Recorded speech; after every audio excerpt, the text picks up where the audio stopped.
Hello everyone, welcome to the cosmic world.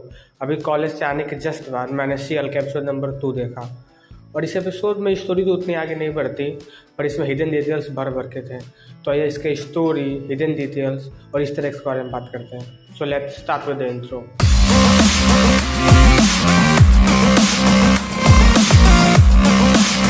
ये episode शुरू होता है न्यूज़ के साथ, जहाँ पे बेसिकली न्यूज़ फ्लैश हो रही होती है कि कैसे सी हल्क ने जूरी मेंबर्स को बचाया और टाइटेनिया को हराया। और यहाँ पे ये भी रिवील होता है कि जो टाइटेनिया है वो सुपर पावर वाली एक इन्फ्लुएंसर है।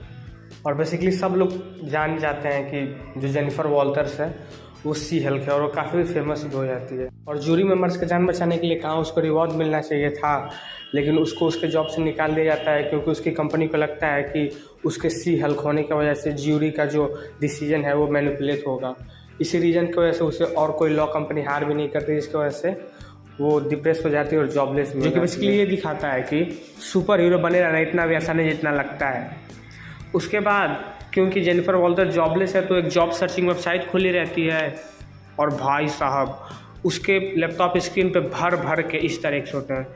सबसे पहले अगर ऊपर देखें तो एंथ मैन, नॉर्स मैथोलॉजी और एवेंजर्स का मेंशन होता है। उसके ठीक नीचे एक क्यूआर कोड होता है जिसको अगर से आप खोलें तो आप मार्वल का ऑफिशियल वेबसाइट पे पहुंच जाएंगे, जहां पे आपको सीएल का एक नया इशू मिलेगा जिसको आप एंजॉय कर सकते हैं। क्यूआर के ठीक बगल में एक पैनल होता है जहाँ पे लिखा रहता है a man fight with metal claw in bar, जो कि बेसिकली रेफरेंस था वुल्वरीन का।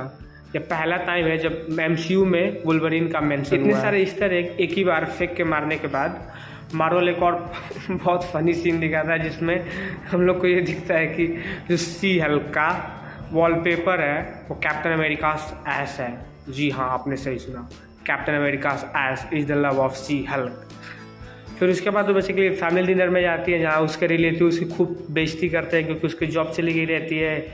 फिर उसके पापा उसको मोटिवेट करते हैं कि जो हो रहा है जस्ट मूव ऑन, और वो मूव ऑन करने बार में चले जाते हैं। बार में उससे हॉल्डन हॉलीवे मिलने आता है। अगर से आप भूल गए हो तो बता दूं, एपिसोड 1 के लास्ट में जिसके खिलाफ जेनिफर वो केस लड़ रही होती है वो हॉल्डन हॉलीवे होता है। वो इसको एक ऑफर देता है, कहता है कि मैं तुम्हें हायर कर रहा हूँ, बस ये शर्त है कि तुम्हें ऑफिस आना जाना काम करना, यहाँ तक कि तुम्हें कोर्ट में भी केस रिप्रेजेंट करना है सी हल्क के फॉर्म में।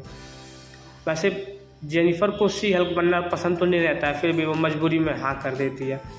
और उसे अपने ऑफिस जाके पता लगता है कि उसको जो पहला केस दिया गया है वो अबॉमिनेशन को जेल से निकालना है। इस केस को लेने से वो बिल्कुल मना कर देती है और कहती है कि मैं ऐसे इंसान के लिए नहीं लड़ूंगी जो मेरे कजन का दुश्मन है।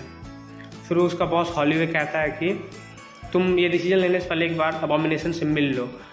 फिर सी हल्क जाती है अबॉमिनेशन से मिलने डीओडीसी के एकदम हाई क्लासीफाई प्रिजन में, जहाँ पे अबॉमिनेशन को एकदम हाई सिक्योरिटी में रखा गया रहता है। वहाँ जाके वो देखती है तो वहाँ पे अबॉमिनेशन नहीं एमिल ब्लॉन्स्की होता है अपने ह्यूमन फॉर्म में, और वो उसे जानता है, कहता है वेलकम जेनिफर वॉल्टर्स, एक तुम ही हो जो मुझे यहाँ से निकाल सकती हो। फिर उससे जेनिफर पूछती है कि तुम तो जब पिछली बार बाहर थे तो लोगों के मारने पे तुले थे, अभी तुम्हें बाहर क्यों आना है? वो कहता है कि अपने ऊपर बिल्कुल कंट्रोल कर चुका हूँ, मैं जब चाहूँ तब अबॉमिनेशन बन सकता हूँ, जब चाहूँ तब एमिल ब्लॉन्स्की बन सकता हूँ, और मेरा कोई प्लान नहीं है अबॉमिनेशन बनने का।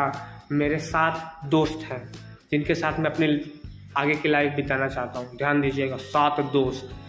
बेसिकली भाई ये थंडरबोल्ट्स की तैयारी हो रही है यहाँ। जेनिफर काफ़ी कन्विंस हो जाती है और उसको केस लेने से पहले एक बार हल्क से बात करने जाती है, अपने ब्रूस बैनर से। ब्रूस बैनर से बात करती है, ब्रूस बैनर भी कहता है कि हाँ ठीक है ले लो उसका केस, कोई दिक्कत नहीं है। लेकिन भाई साहब जब ये फ़ोन रखता है ब्रूस बैनर तो शॉट दिखाया जाता है कि वो सकार के प्लेन से कहीं जा रहा है। मुझे तो लग रहा है कि world war Hulk almost confirm ही हो गया इस शॉट से। ब्रूस का कंफर्मेशन लेके जेनिफर अपने बॉस को कॉल ही करती है कि हाँ मैं केस लेने के लिए तैयार हूँ।